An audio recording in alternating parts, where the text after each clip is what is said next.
जिल्हा परिषद प्राथमिक शाळा मटवाडीतील विद्यार्थी आज प्रात्यक्षिकरित्या समजून घेणार आहेत। भेळ कशी करायची हे शिकणार आहेत। मुलांना तुम्हाला कुरकुरी खमंग भेळ आवडते ना खायला?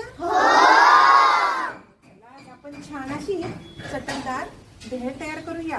भेळीसाठी आपण सगळे साहित्य घेतलेलं आहे, तर करायची ना भेळ सुरुवात? आई